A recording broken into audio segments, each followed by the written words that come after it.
roll in the surf as helpless as driftwood. Their sleek, shiny bodies, normally so graceful and fast, now stiff and awkward, at the mercy of the waves.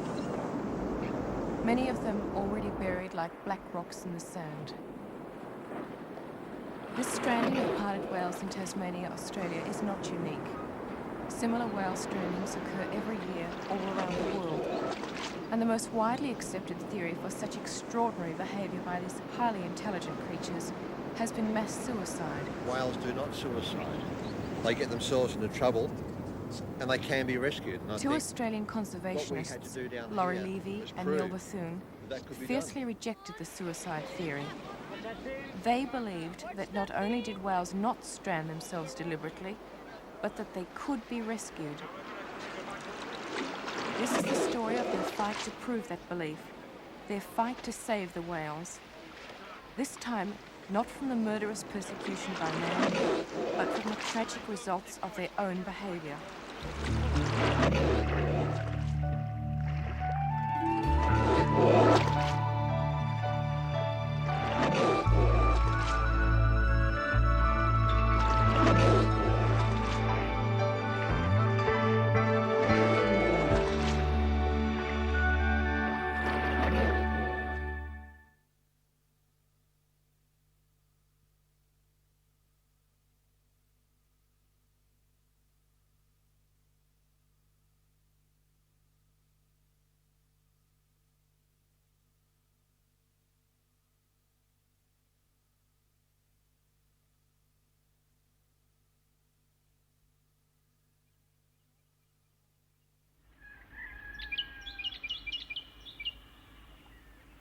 Strawn is a small, pretty township, sleeping quietly on the shores of giant Macquarie Harbour in Tasmania, Australia's island state.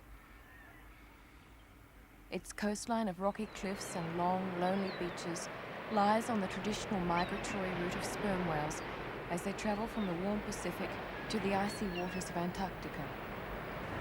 It's believed the whales beached themselves 6 o'clock yesterday morning. Originally, there was 26 of them, but it's believed 2 have escaped out to sea. By late this afternoon, 6 of the remaining 24 had died. We first heard from a television news broadcast, and by the broadcast, everything sounded hopeless. The whales were suiciding, and nothing could be done for them. And we knew that wasn't the case. We knew that those whales were not suiciding, that they were just in trouble, and that it was possible to rescue them.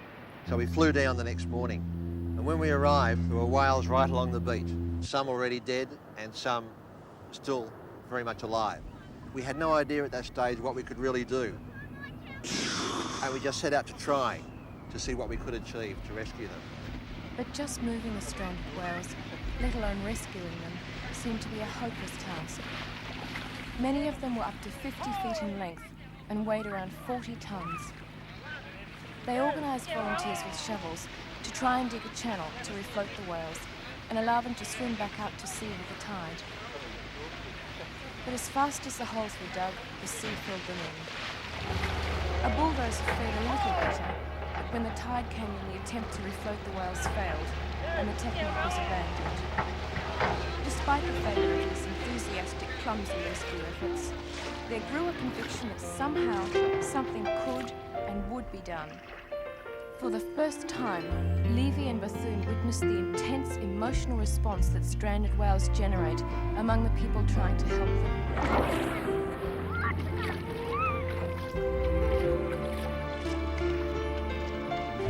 The awareness factor here has been fantastic. It couldn't have been better.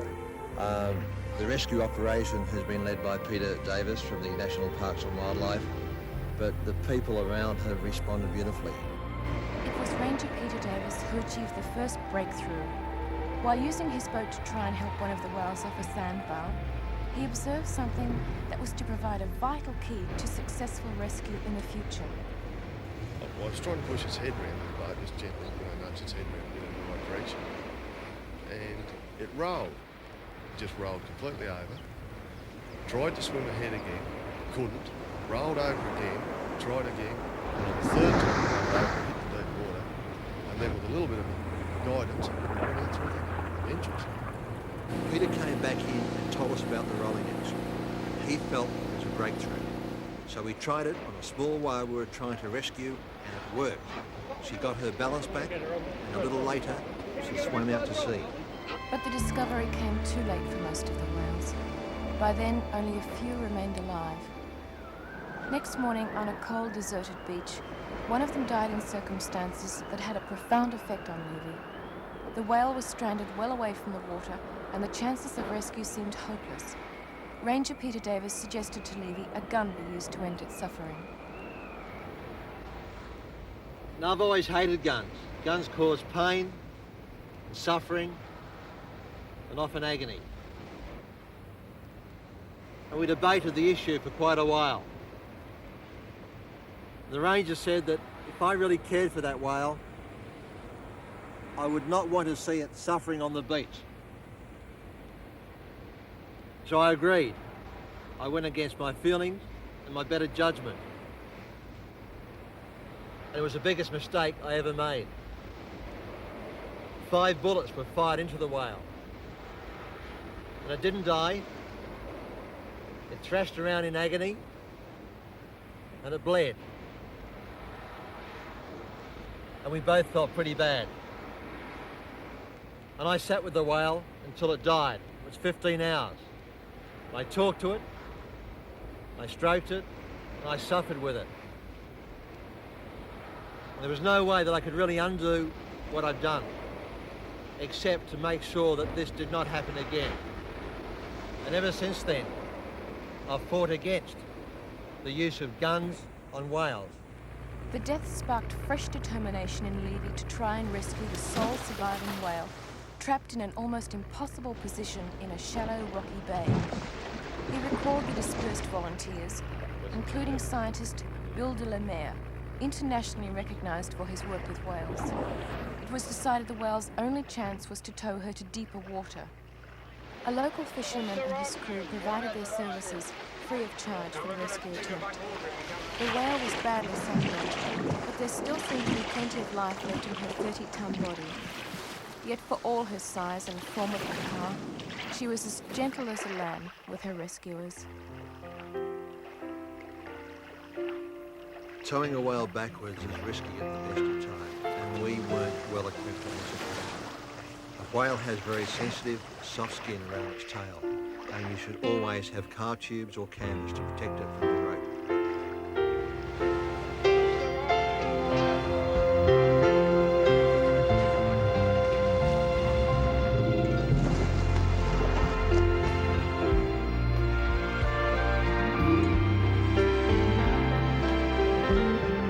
After 4 attempts, the rope was finally secured and the towing began.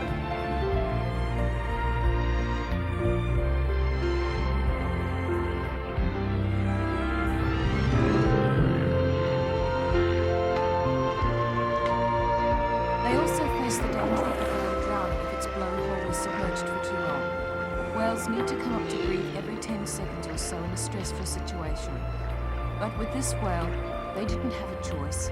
It was a last resort. The rope was removed and the waiting began. Would she have the strength to swim away?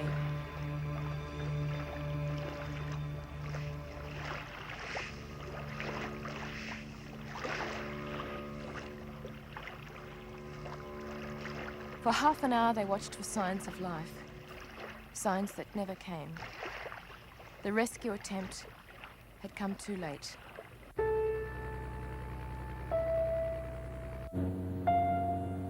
Of the 27 whales that stranded, 7 managed to save themselves, and only 1 was saved by human rescue. Levy and Bethune were downhearted, but not defeated. My feelings on Strawn were that we had achieved something. We had, after 3 or 4 days, the media was talking about rescue, not suicide. They were talking about rescue, and I had a personal commitment to that one whale to do something to rescue whales in the future. But if suicide is not the reason why whales strand, why then do they come ashore? There used to be a belief, very commonly held belief, that whales committed suicide by swimming ashore, but nobody I think really seriously believes that now.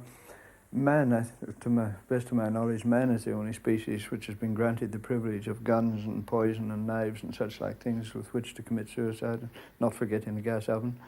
But other animals don't have this facility. My own feeling is it's a complicated interrelationship between navigational failures due to false echoes being received off the bottom in shoal water conditions. Most of our strandings here in Tasmania, for example, take place in areas where there is shoal water immediately offshore. So they come in there, they get false echoes from their echolocation. They then, one goes ashore and yells for help, and they all come in to help, and before you can say Charlie Farnsborn's, a whole lot of them are heaped up in the shore, and there's general panic, and we're back to square one sort of thing. McIntyre Beach, a small bay on the east coast of Tasmania, is typical of the whale trap described by Dr. Geiler, as it proved 9 months after the Strawn stranding, when this herd, or pod as it's called, of pilot whales came ashore, 180 of them. Whales have such an incredibly strong social loyalty that they will always go to the assistance of a member of the pod in difficulty. The problem is they become stranded too. Once they're stranded, they lose their money. At McIntyre Beach, their difficulties were made much worse by the strong wind and the heavy surf. When the waves continuously crashing on top of them in shallow water, they find it hard to keep their blowholes clear. Water enters their lungs and they drown, just like you or me. And we're so helpless. If you look at the size of these things, you can't roll them in the sea, you can't tow them, because the tails are too sort of tender and soft, and you feel so helpless. Levy Bethune, 480 kilometres away in Melbourne on the Australian mainland, heard of the stranding from a news report and flew down to see what could be done. They arrived with a small group of volunteers, some 15 hours after the stranding. But when they reached the beach, they were greeted by a grim scene. The outgoing tide had left the sand littered with sleek, still bodies. About 50 of the whales had managed to get themselves back out to sea, but of the remainder, only 16 were still alive, distressed and vocalizing in high-pitched cries.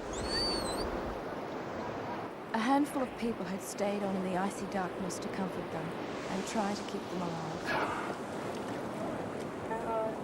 When you first arrive, you feel totally inadequate to handle the situation. There are so many whales and so few people that you feel helpless, and the whole thing looks impossible.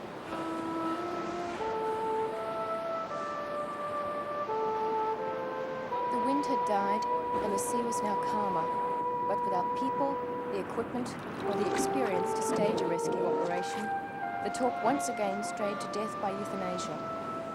The cause of too much suffering. Yeah. I don't know what your experience is with that, but you can suffocate them. For the second time, Levy was asked to take part in a mercy killing. There were 2 large pilot whales here amongst the rocks. And the wildlife officer believed that those whales should be put down. And he was a man who genuinely cared about those whales. And at first, because of my previous experience, I wouldn't agree to it. And he said the same words. If you care for those whales, you won't want to see them suffer. And in the end, I agreed. And the wildlife officer believed that he could put the whale down by suffocation, by holding kelp over the blowhole. It didn't work. The whale suffered, and it took 20 minutes to die. The whale next to it, on the rocks, in the same position, was rescued the next morning. The painful failure of yet another well-meaning attempt to end a whale's suffering stung the group into action. It was decided to attempt the rescue of a small whale near the shoreline. The tarpaulins were placed under the body and the whale was moved back into the sea. As it became buoyant, the whale was rocked from side to side until it regained its balance and swam off into the darkness. Elated by their success, a second rescue was attempted, but the freezing conditions and lack of people drove them from the water. The rest of the night was spent keeping the shifting sand away from the whale's blowholes and planning for the next day. If we look at what we're going to do tomorrow now, let's say guns are definitely out. Guns are only going to cause more suffering and more misery. So guns are out. The first priority should be rescue.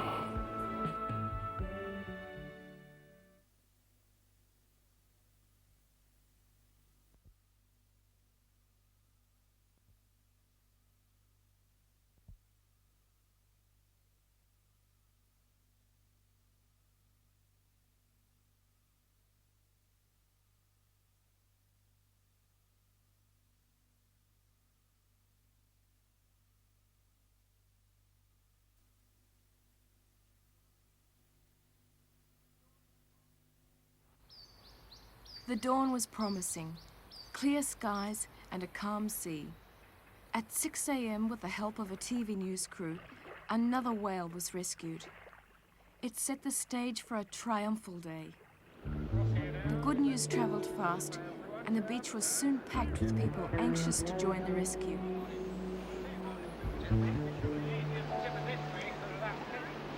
While adults helped dig half-buried whales from the sand, bands of children kept others cool, protecting their sensitive flukes and flippers from the heat of the sun. Rolling a whale down the beach is the easiest way to do it. It also expels gases from them. You've got between 3 and 4 tons of weight. And it's much easier to roll a whale because they actually roll with you.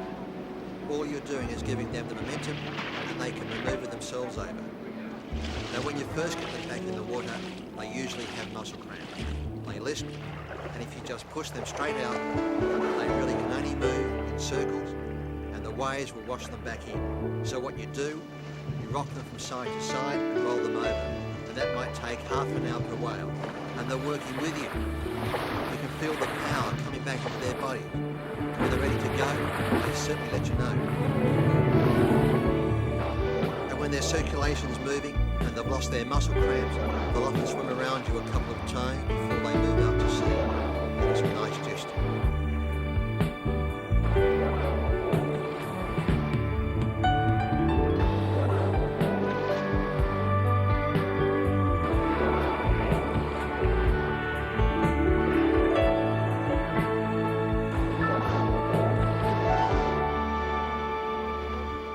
Success inspired the growing crowd on the beach, and one by one, the living whales were returned to the water. The larger adults first, followed by the younger ones, with mothers and babies being returned together.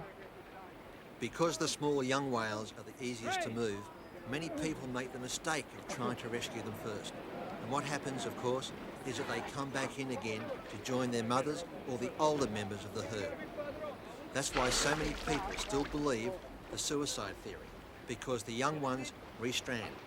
And that's why in a rescue it's absolutely vital to start with the big ones first and the babies last, and always with their mothers. The sun grew hotter, but the care and attention lavished on the beached whales by children ensured they were returned to the water with their delicate skins intact.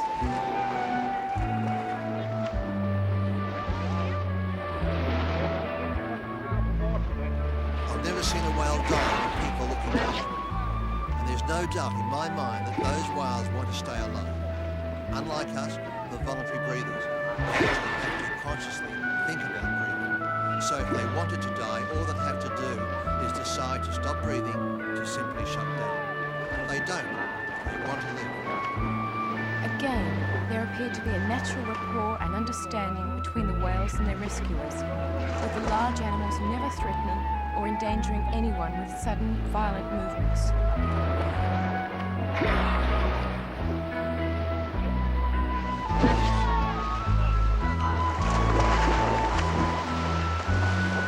With each whale, the same rolling and rocking techniques were energetically and effectively applied. People reported that in many cases, the whales actively assisted in their own rescue. By 2 o'clock, all the living whales had been returned to the sea except one, and this last rescue was the most satisfying of all. It was the whale that lay next to the one that was suffocated the night before. Its position seemed inaccessible, high up on the beach and surrounded by rocks. But with the use of tarpaulins, the whale was lifted and rolled into the water. The conditions made it impossible to apply the rocking technique, so instead a rope padded with canvas was attached to the tail and the whale was towed to deeper water.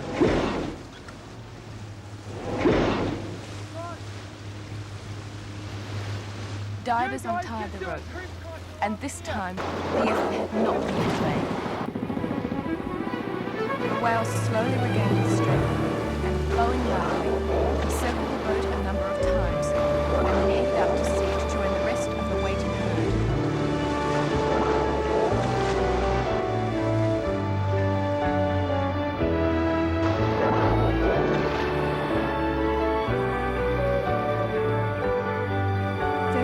Hours after the stranding, 13 whales had been successfully rescued, and although many more had died, it was spectacular proof that whales could be rescued.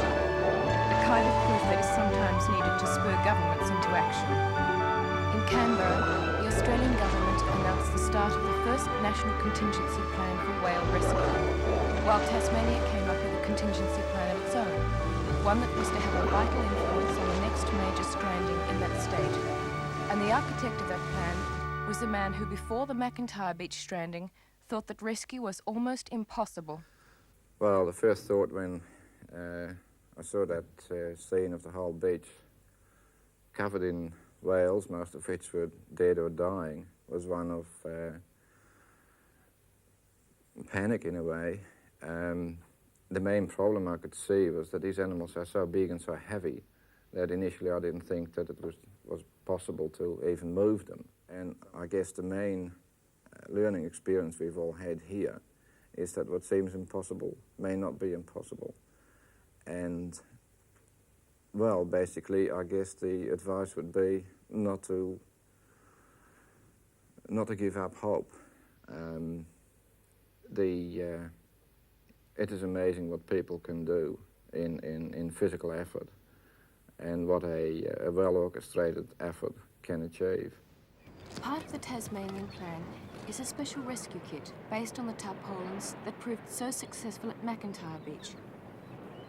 Keep away from the blowhole. At this dolphin stranding, shortly afterwards, every surviving animal was returned to the sea using this new improved version with strong plastic material and carrying handles. The tarpaulins proved highly effective in helping transport the 300-kilogram animals to another beach with deeper water 4 kilometres away. To ensure the dolphins moved directly out to sea, they were all released at once, except for this baby who wasted no time in finding its mother and swimming happily out to sea again.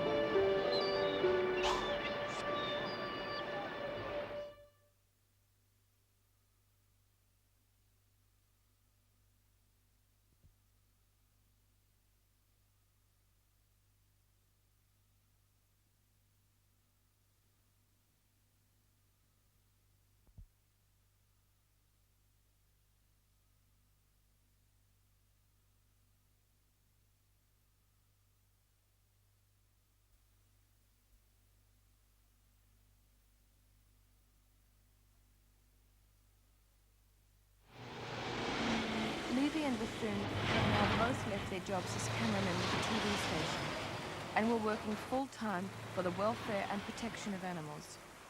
We see the battle to save whales setting an example that could be achieved for other animals. We'd like to think that people will just automatically stop and help any animal that's in trouble or distress. If it's injured, they should see that it gets proper treatment from a vet. Or if there's a chance of it being hit, like this wombat, and it should be moved away from the roadside to safety. I guess what we're really saying is that animals have rights, the same as people, but they can't speak up for themselves and say, how about my rights? What about my feelings? Then someone has to do it for them. With whale rescue now accepted officially as both feasible and worthwhile, Levy and Bethune prepared for the next stranding. They did not have long to wait. 4 months later, yet another herd of whales was deceived by the treacherous entrance to Macquarie Harbour in Tasmania. This time the victims were 51 pilot whales. When they first came in, they came up on the sandbar and the tide was going out and they were getting high and dry out of the water. So what we've done, we've rolled and pushed them back into the water so that they can at least swim around and keep cool. The biggest problem we have with the sun will kill them fairly quickly. So if we can keep them in the deep water, we've got a chance of getting them out. But you can't do that indefinitely. What's going to be required, do you think, to get them to leave once and for all? Well, hopefully they may make up their own mind to leave. If not, we'll just keep trying to work them down the spit until they get into the harbour, the entrance itself, and then I'll try and herd them with the boat. That worked with the sperm whales when we had the last one. So what do you think the chance of success is? Fairly good, although I think maybe one or two of the older ones may have been injured slightly. By the time Levy and Bethune arrived, the Tasmanian Whale Rescue Contingency Plan had already swung into action, and a camp for volunteers had been established on the beach. The whales on this occasion were in good condition, and with the cold, drizzly weather, there was little risk of dehydration. Only the bigger whales in the pod were grounded, and the calves were still swimming freely around them. One of the calves was badly cut with ugly abrasions about the head, but over the next 2 days, those wounds would heal with remarkable speed. Many of the whales were suffering from cramp and on their side, which meant they had difficulty in keeping their blowholes out of the water and breathing. There was a real risk they'd drown, and if the wind came up and the seas became choppy, we knew for certain we'd lose them. So there wasn't any time to waste. We had to try something fast. Elizabeth Island on the map, over. The first rescue target was a bull whale, which they tried to move to deeper water by rigging a tarpaulin sling alongside the boat.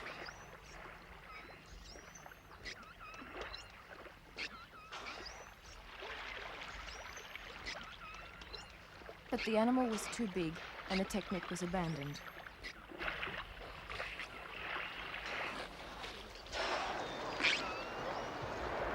It was then decided to move the whales by guarding them, one by one, but the whales were not happy.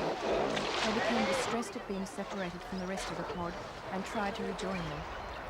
Their social bonding is just so strong and they talk to each other all the time. When we started moving the female whales early that day, the calves were swimming around our legs trying to nuzzle us away. As the day went on, they seemed to realise that we were on their side and helped us push their mothers off the sandbar. The National Parks officer saw one of them actually swim a few metres away from its mother, charged back at her at full speed, ramming into and under her body, lifting it off the sandbar and into deeper water. It became obvious that the whales would have to be moved, not individually, but as a group. This again proved to be frustratingly slow, but as they inched towards the harbour exit, both rescuers and the whales showed remarkable patience.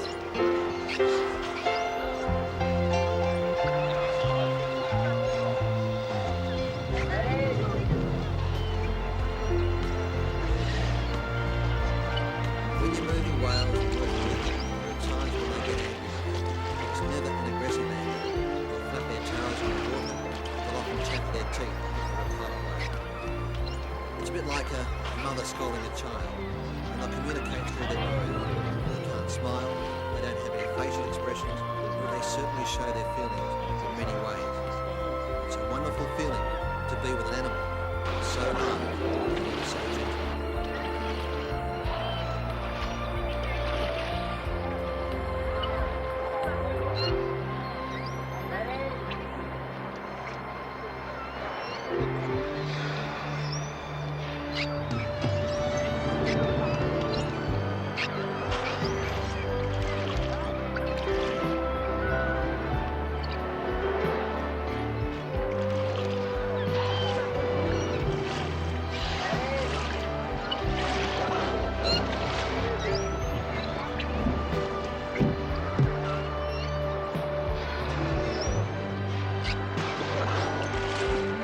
rescuers were finally driven from the freezing water by exhaustion. Levy was on the brink of hypothermia, but at least the whales were now in a good position for the rescue to be completed the following morning. Rescuers are suffering from exposure to the cold through literally holding the whales in position to prevent them beaching themselves again. The Emergency Division of the Salvation Army is on site supplying the rescuers with basic needs. This whole bay is a classic whale trap. They're on a sandbar, which is probably about 100 metres long. They're in trouble. We need more volunteers. Their strong family ties are keeping them together, and we're having trouble getting them out. Is there any point continuing the rescue? Oh yes, we'll get them out. The National Parks and Wildlife have called on volunteers from all over the state to help with the operation and appeal today for wetsuits as rescuers are tiring due to the cold conditions.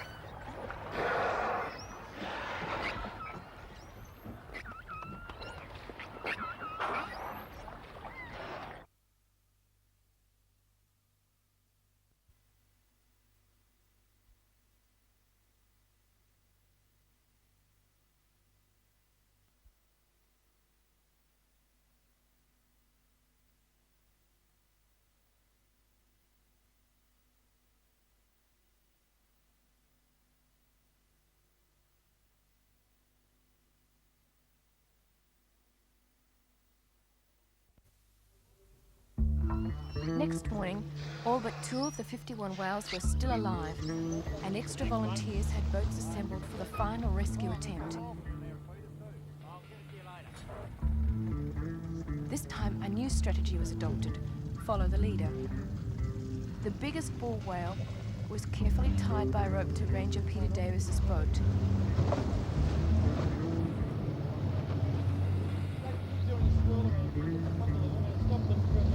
2 inner tire tubes provided protective padding for the sensitive tail area. The bull was then towed into a position where the others could follow, as they were helped with the sand. And follow they did, responding as expected to the distress calls of the bull. So the slow procession to the harbour exit began, the small armada of boats working hard to keep the whales on track. But just a few hundred metres from their target, the whales stranded again, going to the aid of a whale in distress. It was amazing. 2 of the whales were trying to support a third distress whale that was upside down and having trouble breathing. When their rescue effort didn't work, they directed it to a sandbar where they were able to roll it over. The rest of the pod then joined the distress whale and its 2 helpers on the sandbar. A good example of how a stranding happens and the reason for it. A vet took a blood sample to check later to see whether illness or exhaustion was the cause of the distressed whale's condition.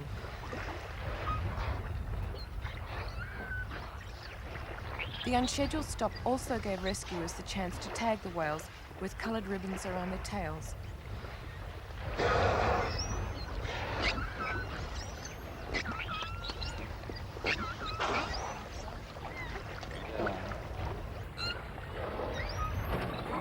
The waters of the entrance were dangerously rough, so the rope with the bull was transferred to a larger fishing boat, and the final leg began.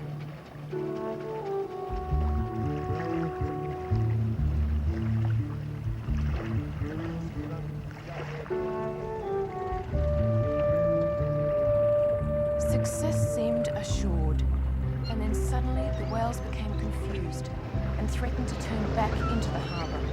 It looked as if all the work of the last 2 days would be lost. You guys just do a crisscross along here so that I can get past you. But the rescue boats set up a noise barrier by revving their engines, heading them off and pointing them once again towards the sea.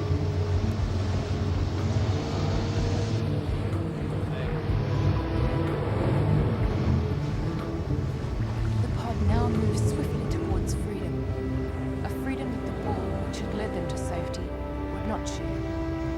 In the middle of the rip it drowned, its massive body finally succumbing to the long tow and the ferocity of the rip.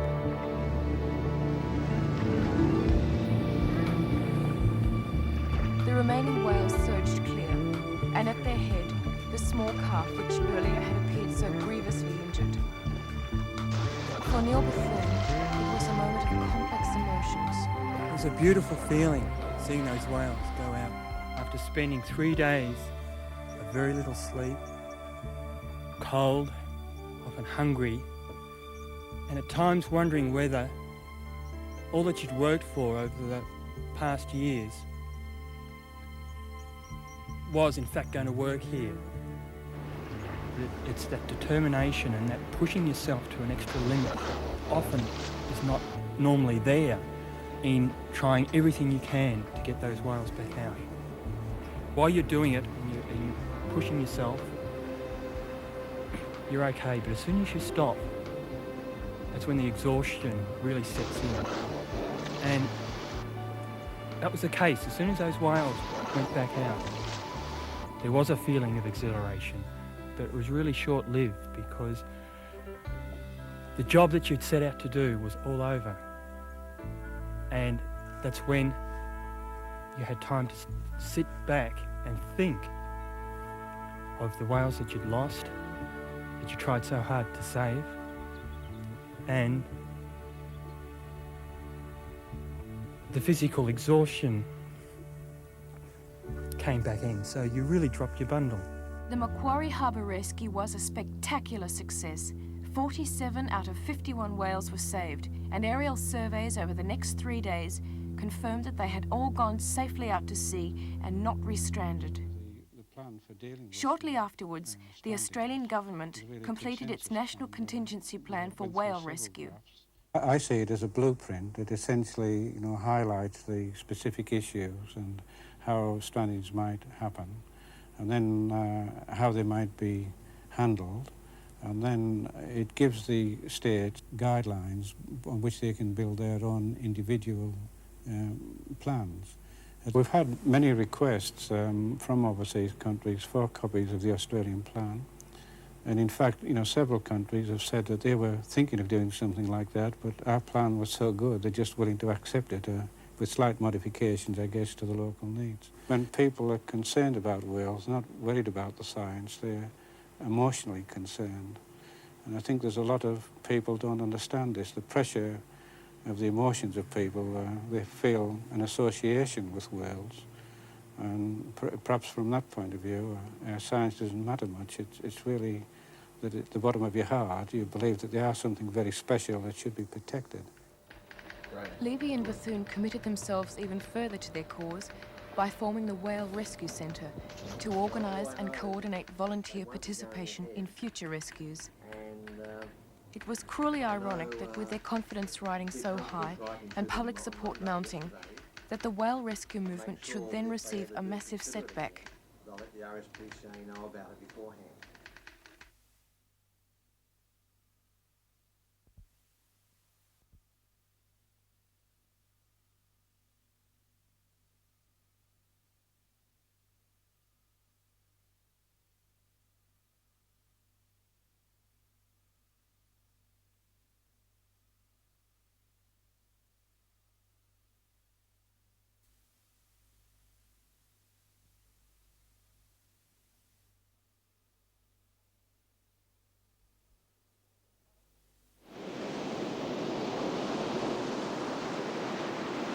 On a hot summer's day at Point Hicks, on a remote stretch of the Victorian eastern coastline, 87 false killer whales strand over 15 kilometres of beach. Up to 20 feet in length, and weighing anything up to 3 tons, these animals are quite different to the great killer whale, often known as orca.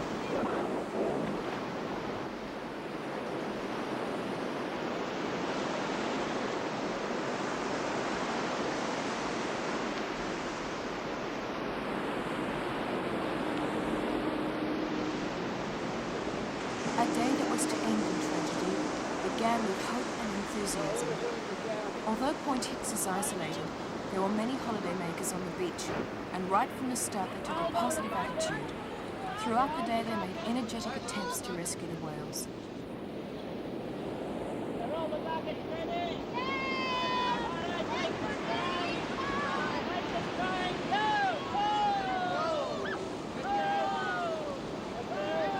Since whales do not have pores in their skin and cannot perspire, they need to be kept cool, and children provided them with continuous vital relief from the burning sun.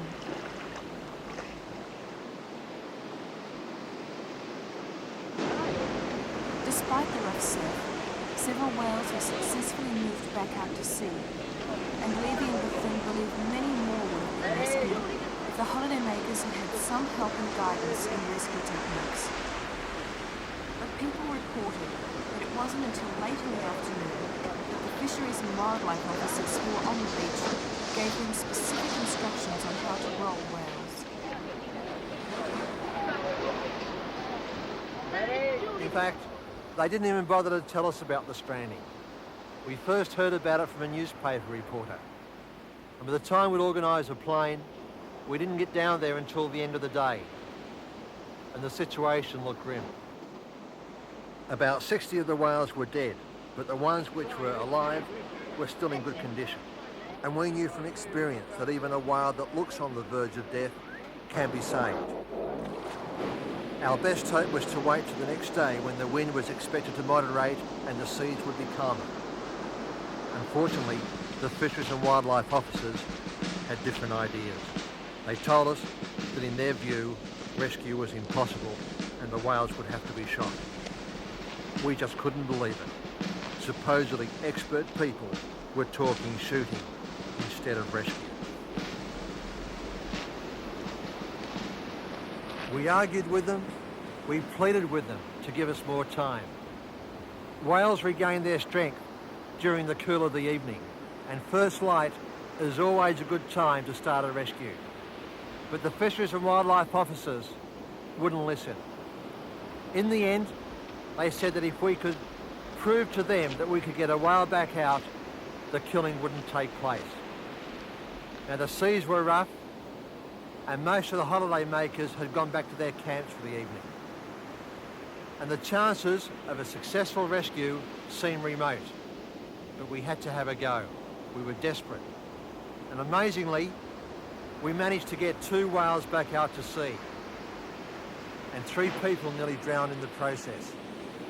But it didn't make any difference.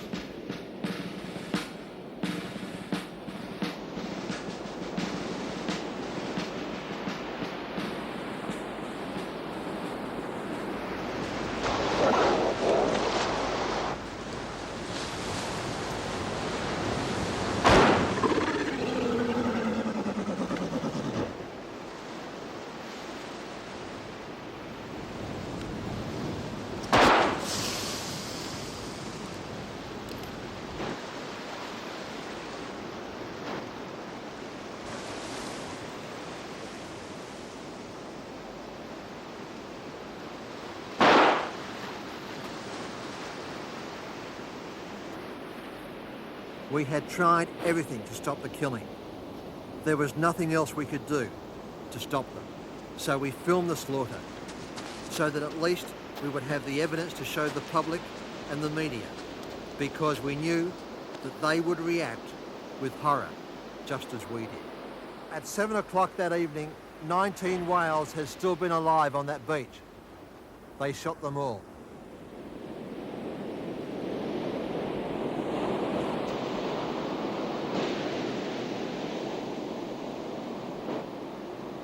The next day, the wind dropped and the sea was much calmer. And we had plenty of people. Perfect rescue conditions. Levy's prediction about a savage public response was accurate, but the officers' action was defended by the then Minister for Fisheries and Wildlife, Mr. Evan Walker. I certainly back up my officers in what they did, but I also determined at that point to say that there should be no more euthanasing of whales without my specific direction. But when the volunteer groups said, hang on, we don't believe it was necessary, I take them seriously too. And my job is to say, well, if there's a difference of opinion, we've got to get these 2 groups together. We really must, because the volunteers are absolutely essential when a whale beaching occurs. What we need to do is get them out quickly and, if possible, get as many whales back into the water as we can and to rescue as many whales as possible. And Out so of the I can't tragedy, tell you yet at least whether one the two positive groups that step I've asked emerged: to meet, the two basic the groups, formation of a committee can to develop determine a amongst whale themselves rescue plan whether for there will ever Victoria, be a case a when committee that whales includes Laurie Levy and Levy Bethune. They have both made it clear that no rescue plan will be acceptable to them unless it contains one clear provision: that stranded whales will never again be shot. They are determined to see that the whales at Point Hicks did not die in vain.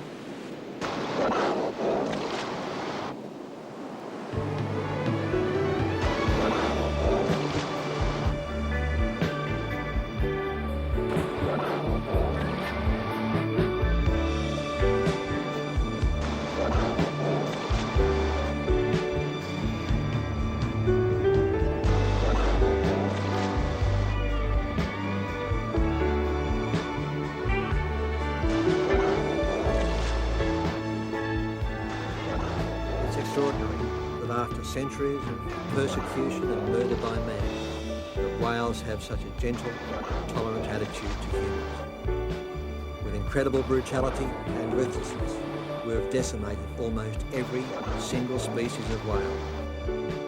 I don't know how we will ever make it up to them, but at least we made a start.